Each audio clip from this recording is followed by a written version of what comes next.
mesdames et messieurs, très chers téléspectateurs et téléspectatrices, bienvenue dans votre émission de la femme, l'unique émission qui donne la parole à la femme de Kasumbalesa sur différentes thématiques. Aujourd'hui, dans cette émission, on va parler d'un sujet, en tout cas très pertinent. C'est que notre thème d'aujourd'hui s'intitule être femme infirmière et femme au foyer, comment répartir les tâches. Être femme infirmière et femme au foyer, comment répartir les tâches. Certes, des fois, vous vous demandez aussi à la cité, vous dites comment est-ce que les maris, comment est-ce que les enfants supportent que des fois leur maman passe ses nuits dehors, si elle est de garde, peut-être qu'ils passent nuit seuls. Comment elles répartissent les tâches entre les boulots, surtout que les travail d'une infirmière, c'est vraiment, il y a beaucoup de choses à observer, il y a toujours des rôles à jouer, à tout le temps il faut être prête pour vraiment faire ses tâches ou ses obligations à l'hôpital tout comme à la maison. Alors dans cette émission, je reçois pour vous Madame Rose, à qui j'ai dit bonjour et bienvenue dans votre émission. Bonjour Madame la journaliste, merci. Moi je m'appelle Rose comme on vient de le dire. Je suis infirmière à Notre-Dame de Lourdes, communément appelée chez les Sœurs. Communément appelée chez les Sœurs. En tout cas, c'est vraiment un plaisir pour moi de vous recevoir dans cette émission. Merci beaucoup. Alors, aujourd'hui, nous allons discuter avec vous autour du thème « Être infirmière et femme au foyer, comment répartir les tâches ». Déjà, une petite question déjà, quand avez-vous commencé ce métier d'infirmière ? Merci beaucoup. J'ai commencé depuis 2018. J'ai commencé à travailler à partir de Sakanya. Okay. Après, je suis ici à Kasumbalesa. Depuis 2018, je suis infirmière. Qu'est-ce qui vous a poussé à choisir ce métier? Bon, en fait, j'ai plusieurs raisons. Okay. Et entre autres, je peux expliquer une raison seulement. C'était d'abord par amour. Par amour. J'ai choisi ça par amour. J'étais à l'endroit où j'ai vu les femmes et les enfants qui étaient dans les besoins. Okay. Et à cette époque-là, je n'étais pas encore infirmière.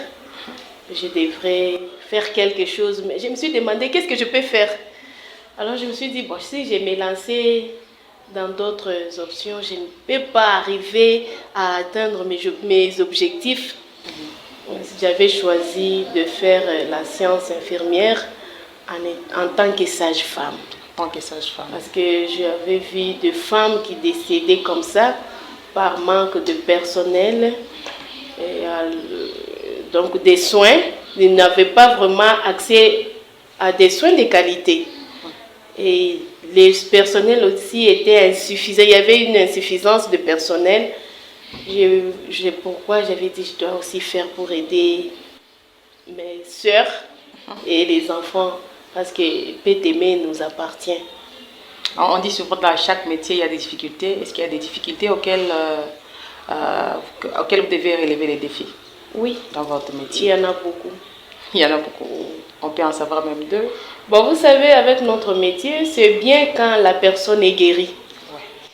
C'est bien quand ça tourne bien.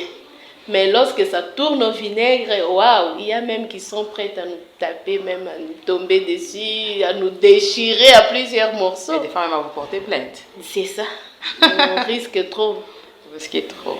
Mesdames et messieurs, vous êtes bel et bien dans votre émission de femmes. Vous voulez également réagir par rapport à notre thématique du jour qui est être infirmière et femme au foyer, comment répartir les tâches. Vous pouvez nous écrire ou nous appeler au 097 350 50 81 097 350 50 81.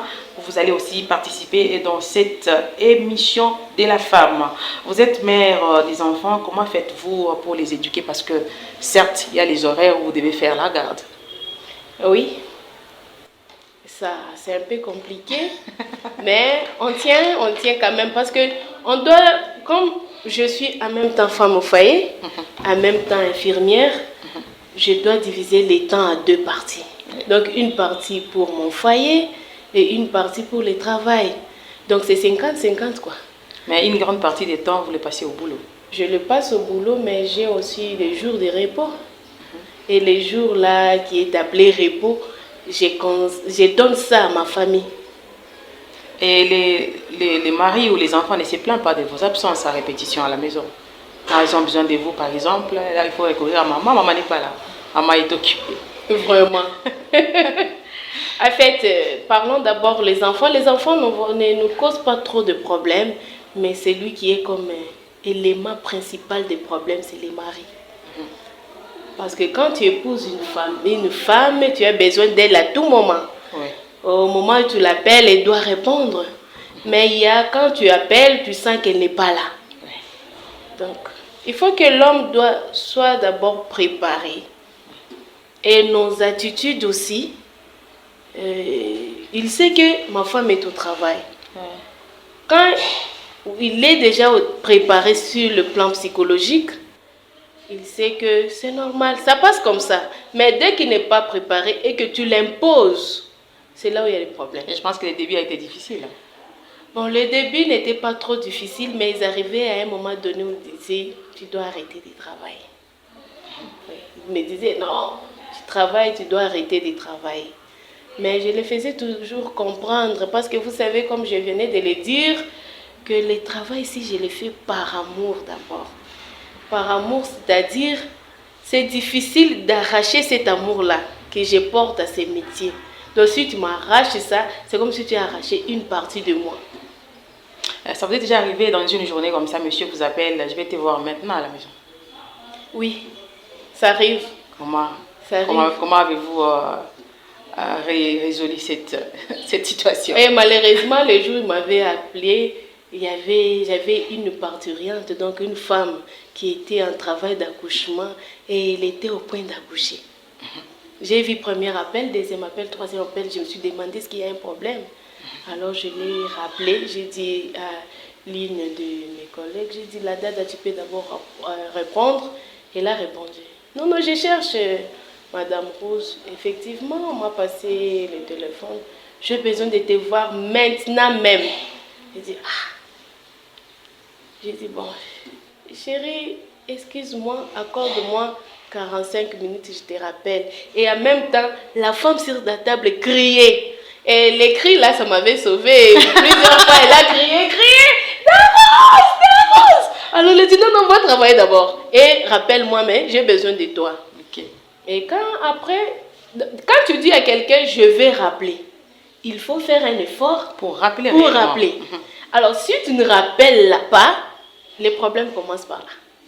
Là, maintenant, ça devient sérieux. Tu ne me considères pas. C'est ton travail là. Un jour, ça va barder. Alors, pour éviter, lorsque j'ai terminé, j'ai rappelé. Vous avez rappelé? J'ai rappelé. J'ai dit, chérie, tu sais que je suis au travail. Mon travail est différent du travail de mécanicien. Moi, je soigne les gens. C'est ça. Et je ne suis pas dans la boutique où je peux fermer et venir répondre rapidement. Non, ici, je suis en train d'aider. Il y a une personne qui a besoin de mon aide. Donc, si je quitte maintenant, là, c'est un peu compliqué. Ça sera compliqué. Et si tu peux m'accorder, si je peux trouver grâce à tes yeux, accorde-moi les soirs. Si ce n'est pas trop urgent, accorde-moi que les soirs, je vienne pour qu'on puisse parler ce que tu as. Donc, il faut avoir aussi des paroles pour adoucir un cœur dur. De répondre. Tu sais pas que moi je travaille, je suis infirmière, tu sais. Non. Mais si tu réponds comme ça devient encore pire. Non, on ne répond pas comme ça. Alors, quel est le rôle que vous jouez bien? Infirmière, femme au foyer, parent? Tous les deux. Tous les deux. Infirmière à l'hôpital, je joue ça à 100%. Mais quand je joue ça à 100%, c'est-à-dire il y a quelques pourcentages qui sont déséquilibrés de chez moi. Il y a quelques pourcentages parce qu'il y a des fois, ma famille me manque, mes enfants, ma maison, je peux dire ma maison en général, l'ambiance de la maison là, ça me manque. Mais il y a des fois aussi, je ne peux pas rester à la maison parce que l'ambiance de l'hôpital aussi, ça me manque. Donc, je me partage à deux. À deux, donc une partie chez moi, une partie au travail. Mais quand cela ne tienne, je ne peux pas oublier ma place en tant qu'une mère, en tant qu'épouse. Je ne peux pas oublier mes devoirs. Vous accomplissez vraiment vos devoirs. Je fais de mon mieux. Je fais des momiers. Parce que s'il y a la paix à la maison, même au travail, vous allez travailler bien. Mais s'il n'y a pas de paix. Oh, je risque d'amener la colère de chez moi vers mes malades. Et si j'amène cette atmosphère-là de la maison vers le travail, ce sont les innocents qui vont en pâtir. Or, ils ne sont pas là pour ça. Donc, il faut chercher, parce que nous, on travaille, nous devons être posés. Il faut être sur place. Pas tu es là, tu penses ailleurs, non. C'est-à-dire, je risque même de donner un autre produit au produit qui était bien donc, prescrit. Donc, je risque d'injecter à un autre endroit, je risque de causer du tort sur ma cliente ou bien le client. Donc, parce que le malade, ce sont nos clients. Ils ont leurs droits. Leur droit, c'est d'avoir les soins appropriés et dans les normes respectées. Donc, je ne peux pas amener les histoires. J'ai toujours fait des momies, de balayer ma tête avant de venir au travail. Mesdames et messieurs, nous poursuivons avec notre émission des femmes. Aujourd'hui, nous avons reçu Maman Rose, elle est l'IT de l'hôpital des sœurs, comme communément appelé chez les sœurs. C'est là que nous sommes en train de présenter cette émission. Et notre thématique ou notre thème, être femme infirmière, être infirmière et femme au foyer, comment répartir les tâches. Peut-être vous posez aussi des questions. Comment vivent les infirmières à la maison? Est-ce qu'elles sont mariées? Des fois, peut-être vous vous dites, peut-être qu'elles ne sont pas... nombreuses d'entre elles ne sont pas mariées parce qu'il y a tout le temps, elles sont à l'hôpital, elles font des gardes, elles font ceci, elles font cela. Mais aujourd'hui, nous recevons une femme au foyer, et mariée et avec des enfants. Comment elle répartit ses tâches tout en étant infirmière et tout en étant femme et parent? Elle nous explique dans cette émission. Le numéro c'est le même, les 097 350 50 81. Maman Rose, à un moment, vous devez être aussi débordée. Vous vous dites, je suis vraiment débordée. C'est à la maison, des fois il y a des pressions à la maison. C'est à l'hôpital, là où il faut respecter les horaires. Et parmi les deux, vous regrettez d'avoir embrassé quoi? La profession ou le mariage? Ah, regretter, c'est trop fort. Qu'est-ce que je peux abandonner entre les deux? La pression est forte. Faut-il abandonner la profession? Faut-il... Ah, Seigneur, si j'étais célibataire, par exemple. Bon, il arrive deux fois, tu te dis, Seigneur, qu'est-ce que je me suis créé? Et là, on te répond, toi-même, tu sais là où tu as mis ton pied. C'est-à-dire, regretter, non, je ne regrette pas. Je ne regrette pas parce que, en tant qu'infirmière, j'ai aussi une vie privée. Oui. Donc, dans la vie privée, c'est là où on voit les enfants, on voit le mari, on voit les frères et sœurs. Oui. Donc, je ne peux pas oublier ma famille à cause du travail, non. Et vous savez, tout commence par la collaboration. Oui. Il faut avoir le temps de parler, des dialogues. Là où l'autre sent que ça ne marche pas, il doit t'aider. Là où l'homme trouve qu'ici, ce n'est pas ça, tu as débordé, tu as oublié que tu es une femme. Oui, il y a des remarques souvent. Il y a des remarques souvent, mais ce que nous avons à faire, c'est savoir comment, d'abord la réponse. Une bonne réponse adoucit le cœur. Okay. Donc, il faut savoir au moins comment se comporter. Il ne faut pas être orgueilleuse parce qu'on travaille. L'homme a sa place. Et il est le chef. Ce n'est pas moi qui l'ai dit. Ce n'est pas moi qui l'ai placé là en tant que chef. C'est la Bible qui le dit. Il est le chef de la Bible. Du fait que je suis inférieure, même au travail, j'ai mon chef. Effectivement. Quand le docteur parle, je me taise. Quand il donne l'ordre, moi j'exécute. Mais même moi aussi chez moi, dès que l'homme parle, j'exécute. Si le moment ne me permet pas, le temps ne me permet pas, je n'ai qu'à demander s'il peut m'accorder le temps, je peux venir faire ça après.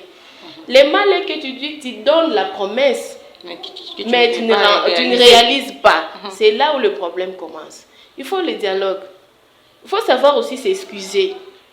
Quand tu sens que ici j'ai tort, inutile de s'enorgueillir. J'ai tort, pardonne-moi et tu améliores.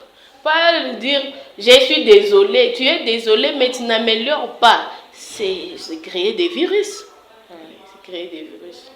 Donc, je ne regrette pas d'être mère, en même temps d'être infirmière, mais je m'efforce d'accomplir les tâches.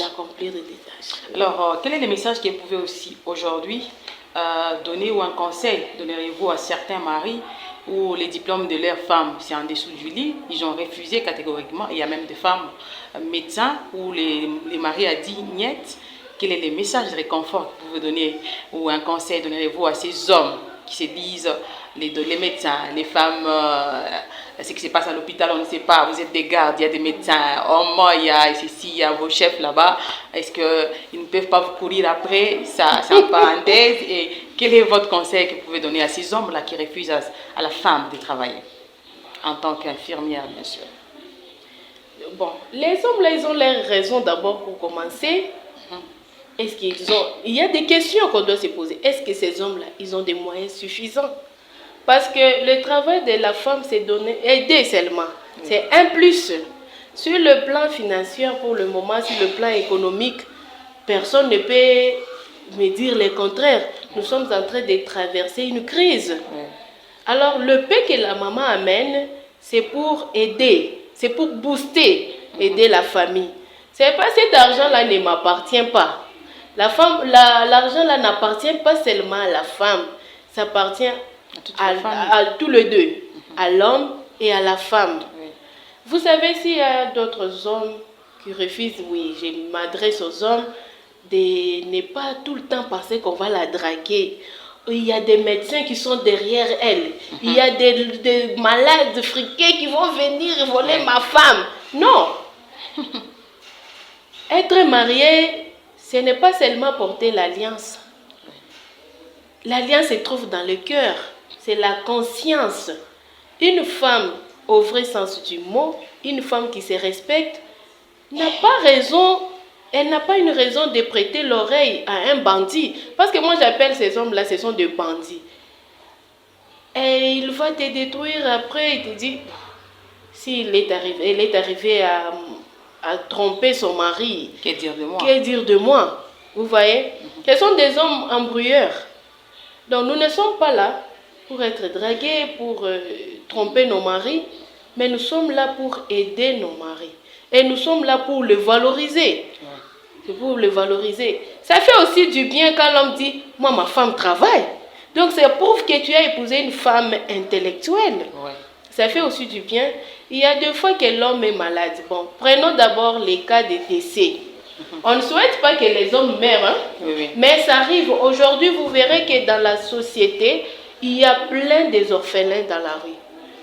Malgré on dit que ce sont des sorciers. Mais si on entre en profondeur pour chercher la cause, ce sont des orphelins des pères où la maman ne se retrouve pas. La maman était dépendante. La maman dépendait de son mari, du papa, de A à Z. Maintenant, le mari est mort parfois brusquement. Elle ne sait pas par où commencer, elle ne sait pas quoi faire, elle ne sait pas où aller. C'est-à-dire, elle se retrouve entre le clou et le marteau. Et vous verrez que la finalité de ces enfants-là, c'est la rue. Or, si la femme travaillait bien avant, travailler, ça ne signifie pas seulement être au bureau. Ça ne signifie pas seulement parce que nous, on parle aujourd'hui d'une infirmière, mais il y a des femmes qui sont au marché. C'est-à-dire, c'est pour aussi aider. Un jour, papa, tu ne seras pas là. Les enfants vont souffrir. Je dois être déjà à mesure d'aider, donc de contribuer. Vous voyez? C'est pour d'abord aider aussi nos enfants, nos orphelins. Aujourd'hui, il y en a beaucoup. Il y a nombreux de cas où on trouve ces cas-là, on demande, toi c'est quoi? Mon père était décédé, maman n'a pas eu le moyen, c'est pourquoi moi je me débrouille en train de vendre de l'eau. Donc cet enfant-là n'a pas le temps d'aller à l'école. Elle n'a pas la chance. Parce qu'il n'y a pas d'abord le moyen est insuffisant. Mais si la maman était déjà une femme entrepreneuse bien avant, c'est-à-dire les enfants allaient continuer avec les études, malgré que d'autres choses allaient être déséquilibrées, mais du côté des études, là, ça allait continuer. D'abord, c'est que le papa doit mettre dans leur tête que c'est pour aussi aider. Pas seulement mourir. Ça arrive deux fois, vous êtes chassé du travail. Subitement comme ça, avec nos sociétés ici, on te dit, bon, on te remercie. Moindre erreur, on te met dehors. Tu sens que tout est bloqué, ça s'arrête. Donc ça s'arrête comme ça. Du coup, tu ne sais pas par où commencer. Et vous verrez que ces gens des hommes développent des AVC. C'est là l'hypertension intervient. C'est là le mot gastrique intervient. Pourquoi? Tu ne sais pas. Les matins, la femme te regarde. Elle a besoin de l'argent pour acheter le pain, le petit déjeuner, parce que les enfants sont déjà habitués. Effectivement. À midi, ils doivent manger. Les soirs aussi, mêmement. Donc, les enfants ne comprennent pas que leur papa a un petit problème. Leur papa n'a pas l'argent. Ils sont déjà habitués. Maintenant, ça commence à affaiblir le père. Elle entre dans le monde des raisonnements. Il se recherche, pardon, parce que c'est un homme, il ne trouve pas quoi faire. La vie devient du coup difficile. Or, si la dame travaillait en même temps et l'homme travaillait, les enfants peuvent manger, peuvent étudier, malgré peut-être l'argent des sorties, il n'y en aura pas, mais quelques points importants sera résolu. Merci. On va aussi profiter de notre caméra parce qu'il y a des hommes qui disent, bon, la plupart des infirmières se méconduisent. Alors, vous, en tant qu'infirmière, quel est le message que vous pouvez donner à ces infirmières-là qui s'adonnent à cette pratique? Des fois, c'est un malade très friqué qui vient et l'infirmière oublie sa maison et se dit, voilà l'occasion. C'est là qui sont aussi célibataires, qui se méconduisent des fois. Alors, quel est le message que vous pouvez ou un conseil à ces infirmières-là, parce que c'est un métier noble que vous faites pour la population. Quel est le message que vous pouvez accorder à ces femmes-là? Ah, c'est grave. Bon, ne prenez pas les infirmières en général. Chacun ou bien chacune est responsable de ses propres actes. Si l'autre a volé, donc ce n'est pas tout le monde. S'il y a, bon, je peux dire en bref, s'il y a un faux dollar, sache qu'il y a un vrai dollar déjà. Il y a aussi des vrais dollars. Effectivement. S'il y a un faux dollar, donc toi tu es tombé sur un faux dollar, mais il y a des vrais dollars aussi. Ce n'est pas tous les infirmières qui se méconduisent. Oui, souvent vous voyez même des femmes mariées, elle arrive comme ça avec son mari, elle ne veut pas qu'une infirmière touche son mari. Non, moi je veux telle. Oui, nous aussi, c'est que, bon, ce n'est pas seulement d'autres personnes qui vont nous suivre, mais je profite aussi à sensibiliser nos sœurs infirmières d'éviter d'autres choses, pour ne pas entrer en détail, de se faire juste valoriser. Bien sûr, on nous accuse, mais qu'on ne nous trouve pas.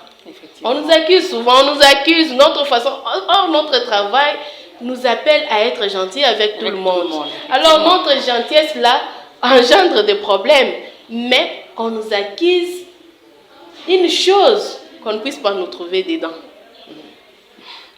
Mesdames et messieurs, très chers téléspectateurs et auditeurs, nous voici à la fin de notre émission de femmes. Aujourd'hui, nous avons parlé de la thématique être infirmière et femme au foyer, comment répartir les tâches. Vous avez suivi avec attention les différentes interventions de notre invitée du jour, qui est l'infirmière Rose, à qui nous disons merci pour votre disponibilité. Merci beaucoup. Merci également à vous tous et à toutes les femmes infirmières. Nous vous félicitons pour les travails abattus, mais sachez seulement faire la part des choses entre les boulots et les foyers. Ça sera une très bonne chose si vous répartissez les tâches de la même manière. Merci et à la prochaine.